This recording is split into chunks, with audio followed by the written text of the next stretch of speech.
સમાચારમાં આગળ વધીએ કાઠમંડુથી મહત્વપૂર્ણ સમાચાર કે જ્યાં વિનય શાહની હવે મુશ્કેલીઓ વધી શકે છે। કાઠમંડુ જિલ્લા અદાલતમાં રજૂ કરાયો તો વિનય શાહને અને નેપાળ ડીઆરઆઈએ વધુ 7 દિવસની કસ્ટડી મેળવી છે।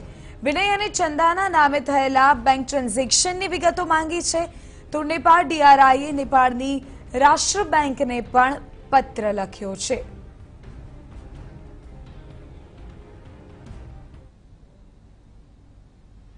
કૌભાંડી વિનય શાહના કેસમાં તેની જ્યુડિશિયલ કસ્ટડી હવે ડીઆરઆઈએ વધુ 7 દિવસ માટે માંગી છે।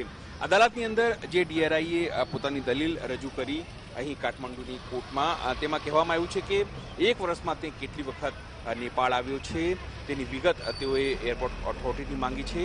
તે સિવાય નેપાળ રાષ્ટ્રીય બેંક છે તેમાં પણ તેમણે માહિતી માંગી છે કે તેણે અલગ અલગ બેંકોમાં કેટલું ટ્રાન્ઝેક્શન થયું છે, ચંદાના એકાઉન્ટમાં કેટલું ટ્રાન્ઝેક્શન થયું છે અને જે ચંદાનું કોલ રેકોર્ડ છે તેનો લોકલ નંબરથી તેનો સીડીઆર રિપોર્ટના માધ્યમથી તે જાણવા માંગે છે કે ચંદાએ માત્ર નેપાળ જ નહીં ભારતમાં અને ભારત સિવાય ક્યાં ક્યાં તેણે વાતચીત કરી છે તમામ જે માહિતી છે તે લેવાની છે।